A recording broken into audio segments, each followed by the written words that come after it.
What does it mean to be good, bad, or even average as a player in World of Tanks Blitz? I'm going to be breaking in today's video all of the categories out. So what kind of average damage you should be performing if you want to be considered a great player, an average, or even a bad player. Now, the one thing I do want to point out before I even get into the video is that let's say you're put in average or bad, and you don't want to be there. You want to be a great player at the game. You want to learn how to get better.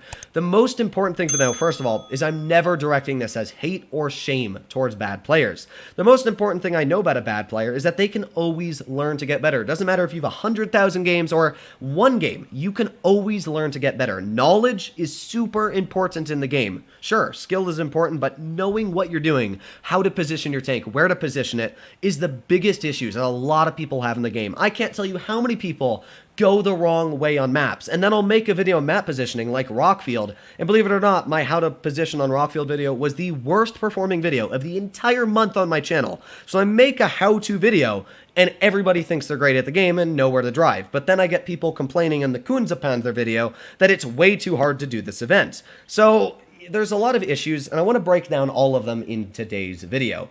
Now, the only other thing I want to bring up here is that if you think RNG is the reason why you're losing games, you're just wrong. There's no arguing here. There's no saying that RNG screws my battles. RNG, sure, it does exist. And if you run a vehicle like the E100 with its .362 dispersion, you will miss quite a bit of shots. But at the same time, it's not that many that it's really going to be game-breaking. Like, I'm sitting at an 86% accuracy ratio in this tank. That's pretty dang high. That means out of every 10 shells I'm firing, I'm hitting 8 of them and sometimes 9 of them. That's not bad at all. And that just proves to you that, sure, you will miss a shot every now and then, but not every shot I'm missing is because of RNG half the time. Sometimes they're snapshots, I haven't fully aimed in. These are the kind of things that make you miss, not just a random number that causes you to yeet your shell across the map. If you fully aim in, you most of the time will hit your shots. That's one thing I want to say right off the bat.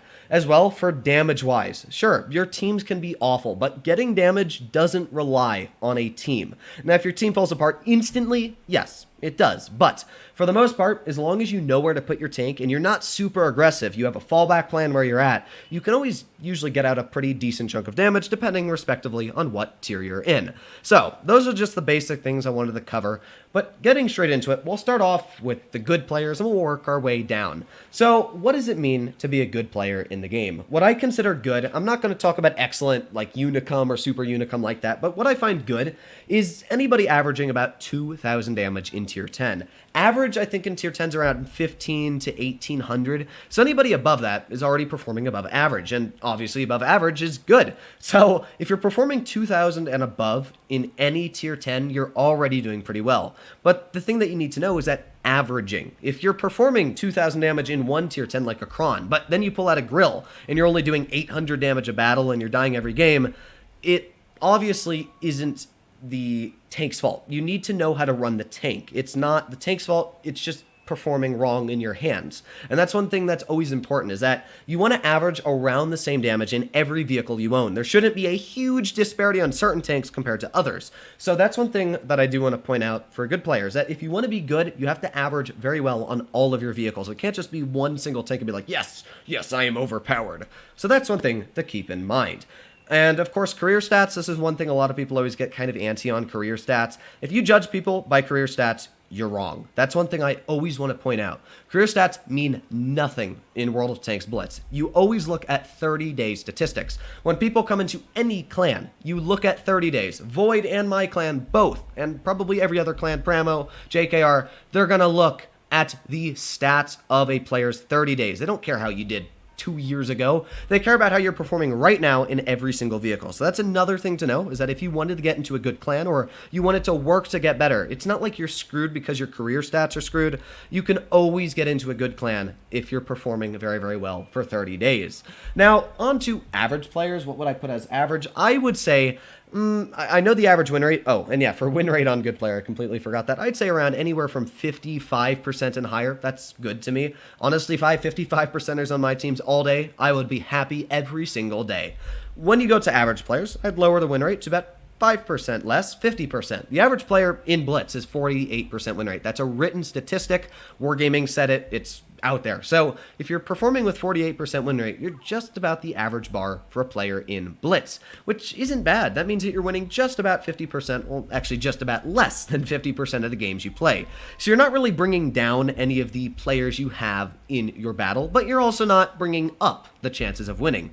So if you wanted to get better, and let's say for 30 days you are only sitting at 50% win rate, the most important thing that I would suggest is, let's say you know that you're hitting your shots fine, but if you're not, you want to be sitting at least 70 to 80% accuracy ratio if you want to get better. Like, as I said, my E100's at 86% accuracy. And the most important things is aiming in your shells, knowing when the right time to shoot is, leading your shots. These are things that average players sometimes struggle with. Knowing where to position is also an extremely important one. You can have the skills, but knowing where to go, as I said, my Rockfield video and most of the videos I do on map positioning are very, very low in views. Why that is, I honestly think that a lot of players think they're much better than they are, and they just like to blame the game when they do bad. So the one thing I want to say is that blaming the game for your mistakes is never an excuse. There's always a reason behind doing bad. It's not just you have bad luck. There's a reason why certain players are able to average 35, 4,000 average damage, and then there's certain players that can only average 100 damage. It's all down to how you position your tank. It's not down to RNG or fixed matchmaking. Wargaming doesn't give two craps about us. I gotta be honest, they really don't. All they want is our money. So on that aspect, yeah. Doing better really requires, as an average player, to learn more about the game, knowing where to position, and helping your team go to better spots, reading an enemy lineup, knowing which tanks are the threats.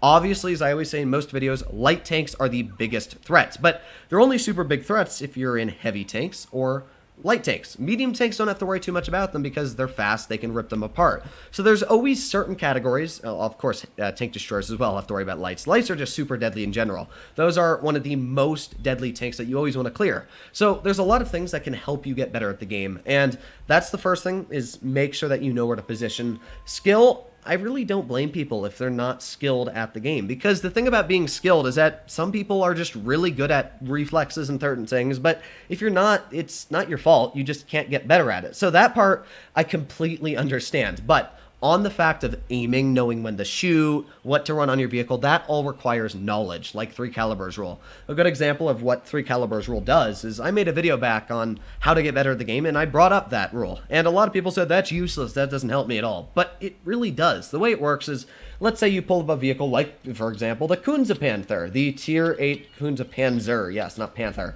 This vehicle's upper plate is 40 millimeters thick. And what that means is that any shell that is a 120 millimeter less or 120 millimeter or less, what that means is that if you're using full gun depression, 72 degrees of angle or more, any AP shell will ricochet off. But if you're using a 121 millimeter or higher, you will always penetrate the upper plate no matter the thickness or angle of armor.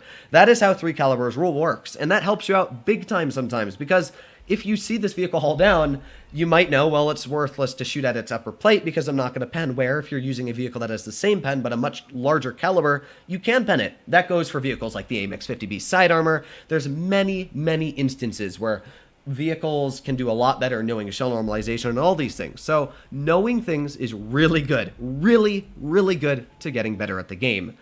But finally, we're moving on to bad players. And what does it mean to be a bad player? And by the way, average damage, as I said before for tier 10, is about 1,800. So if you're averaging 1,800 to 1,500 in tier 10, that's not too bad. You're doing okay, but I would suggest to try and bump it up to 2,000. That's a good number to try and work towards.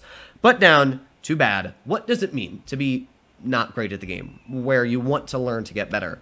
Well, I would say average damage of around 1,200 to 1,000. Anything less than that, you really got to get working on knowing where to position, because if you're not doing over 1,000 average damage, the first thing is knowing armor profiles.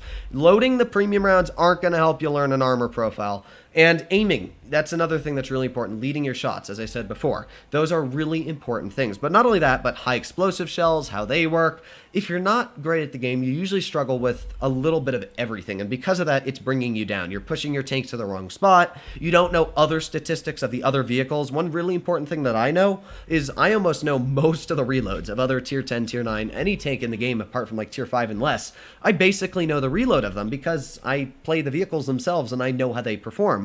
So one thing to always know is that always learn about the enemy tanks that you're going to be fighting. If you're playing tier 7, learn the other reloads of other tier 7 tanks, because, you know, when you're up against a smasher, you want to know how long that thing has before it reloads. You don't just want to poke it and then say, well, there goes 1,000 hit points. So that's something that's very important. Angling your armor. These are all things that, not being great at the game, you gotta work on. If you're performing less than 1,000 average damage in tier 10, the reason I say this especially is because it's not just you. A lot of people say, well, what if I just don't care about the game? What if I just want to play the game and do it for me? Yeah, great, I get that. But the thing is, and the reason I get frustrated with people that say that, is because if you want to play the game and just do it for you, I get it. But the issue is you're bringing other people down with you. When you're, let's say, a bad player, I don't know, average win rate is 40% and less. If you're anywhere from 40% and less, you're not doing great. And the thing about it is that if you don't care, the issue is you're bringing down your teammates. If you're a 30% win rate, that means that you're more than half the win rate of a unicum. And at that point, what you're doing is you're literally lowering their chances by 10, 15, 20% of winning a battle. That's huge. Every player is very important in this game because it's only 7 versus 7. One player, and that's making out more than like 15% of your battle. So the most important thing I say is don't do it for you, but do it for other people as well. Be nice. Try to get better at the game, because it's not only going to make you feel a lot better when you're actually able to perform and get out this big damage, but as well, it's going to make your teammates a lot happier. Imagine how good this game would be if everybody knew what they're doing. But the most important thing, as I said before, is I'm sick of hearing people complain about RNG and bad teams. Sure, teams are bad. You guys see on my videos, and you guys see everywhere that teams are bad.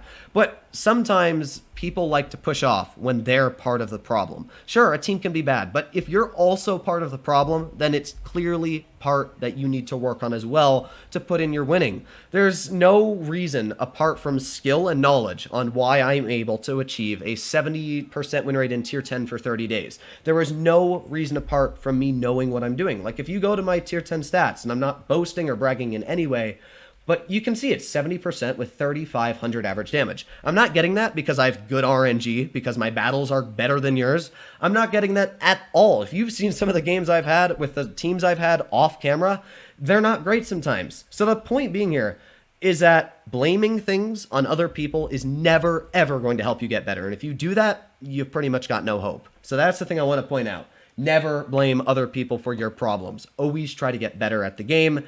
That's really all I got, though. So let me know what you guys think about it in the comments down below. If you disagree or agree, please let me know. But the most important thing, as I said, is learn how to get better. Now, obviously, today's video didn't really tell you how to get better. It was more just a general classification on what I find each player to be ranked at. So that's what I would like to say, is that if you're struggling, just try to get better. Learn some of the facts. I've got plenty of videos. In fact, like on my channel itself, you can go over to my how-to series. Let me just pause the video. I got right here. I've got a bunch of how-to videos. How to play Chinese tanks, how to play heavy tanks, Russian heavies, how to play Germans. Then you go over to the mediums, how to play hull down mediums, how to play mediums that are light, how to play... I've got the whole thing. I got map positioning, and I stopped doing map positioning because, seriously, nobody watched them. So if people start wanting to see this stuff and you want to learn how to get better, please let me know. But that's something that I always say, learning how to get better is super important. Let me know what you guys think about it in the comments down below. But other than that, stay happy, stay healthy, and I'll be seeing you in the next one. Bye-bye.